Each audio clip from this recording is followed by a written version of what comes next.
Alright, welcome back to Metal Heroes Review, episode number 15. This one is discussing episodes 15 to 18 of Space Sheriff Sharivan. Basically, for these episodes, we have two standalone episodes and a two-parter. Episode 15 is an appearance by Gavin, obviously. Excuse me. And a return of his adoptive sister from the previous series.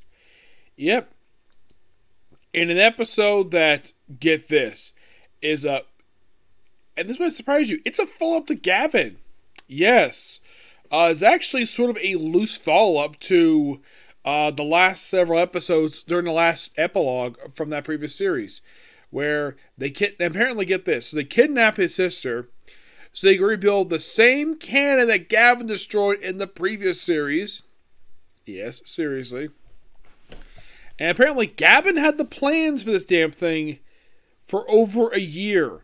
I'm like, wouldn't he destroy the plans? Nope, he never did. Though he did with one piece of it. And get this, when they take over someplace as a fortress, they use an old Makru fortress. You know, the villain organization from the previous series.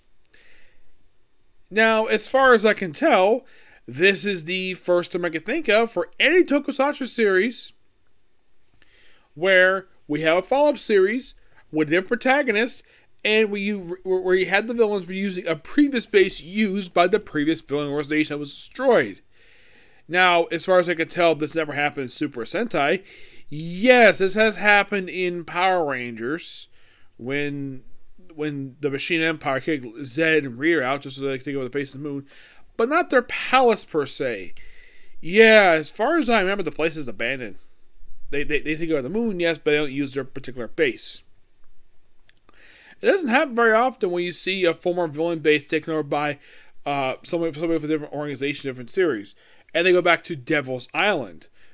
Basically the same exact island from the previous series, and they go there and they rescue her. And by the way, the plans, the whole fortress is completely destroyed.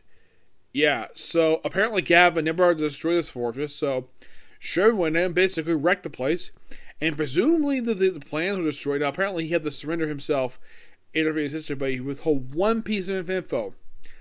And the thing is, this may have been the same person from the previous series. So apparently Gavin, like his father Voicer, withheld the laser info. Yes, that critical piece of information. It's incomplete. And I'm like, wow. Like father, like son. And he gets tortured for it in the same exact torture device. Apparently totally dug this out of storage for this one episode. And it's shocking that this character shows up again. Now, as far as I can tell, she doesn't really appear again in this series. No, not really. She does pop up in the next one. I mean, I don't remember her popping up in... I know she popped up in other episodes, but... Yeah, this was quite shocking to see her return. But there's something you might find interesting about this episode. Despite appearance by Gavin in this episode, he does not transform.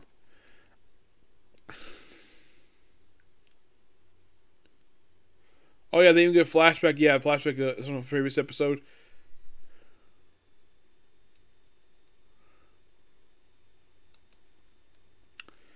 So apparently there is the episode with toward the end of the next series.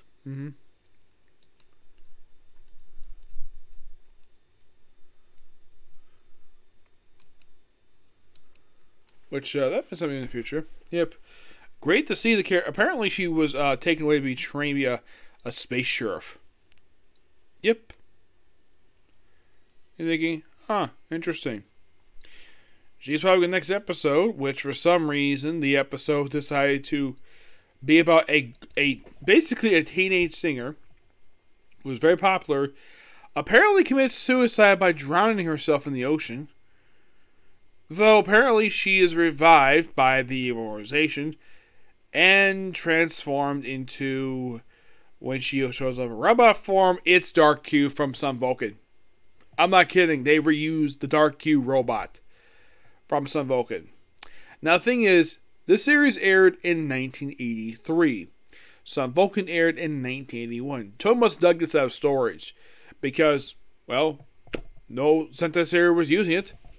As a matter of fact, I believe like about a little over halfway through Sun Vulcan, they stopped using dark Qs, and here it is, a dark Q. So apparently the reason why she was emotionless when she came back, because she's a robot. And she gets destroyed at the very end of the episode when the monster gets destroyed. But I love the previous episode. 15 was a great one. Now in the case of 1718, this is actually the series' first ever two-parter. This one anyways. Sharivan's first two-parter. Where it focused a lot on hot springs and uranium. Now, the plan of these two episodes is to have the Morocco get their hands on uranium so they can finance the war effort. Okay? So, they develop an ingenious plan. And this plan involves making people loose now while going through the fourth dimensional tunnel, thinking they're someplace else, like thought about building, bombing the ocean. Excuse me. And by the way, these are all illusions casted by Demon King Psycho. Yep, that was it. And here's the thing: Sharivan himself drove through the tunnel by himself, and nothing happened.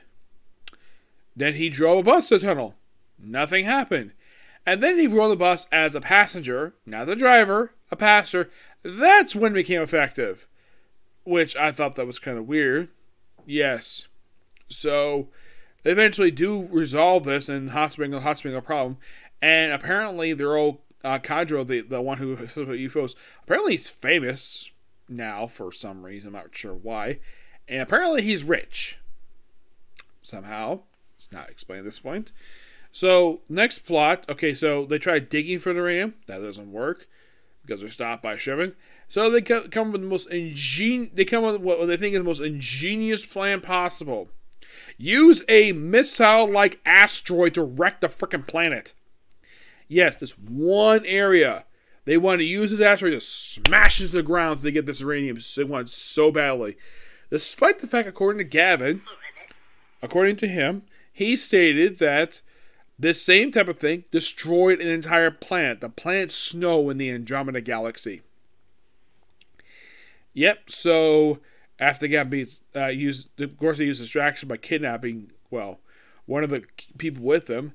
And rescue them, and of course, after they feed the monster, like, okay, beat the monster. Oh crap, we gotta stop this asteroid. Yes, an asteroid. Which, as far as I can tell, this is the first time the space sheriff has ever battled an asteroid. Gavin never battled an asteroid, I remember. No. He has used his own spaceship occasionally to fight fighters. Not to fight a freaking asteroid missile. I thought that was interesting. So after Sharivan takes care of the monster, he takes care of the missile after he takes care of some fighters, and everything's all celebrating over with. I gotta say, 4 really good episodes. These were really fun. I like revisiting Gavin because I love the Gavin series because it was so fun to watch last year. And now I'm basically 18 episodes into a 51 episode series, though I'm going to be stopping in 7 episodes. Yes, I have 7 more episodes left to go before I stop. And once we 25, I will stop there. Yep. But yeah, that's going to be pretty much it, particular view. Next up is going to be a Comic Corner. Yep. Next video. Bye.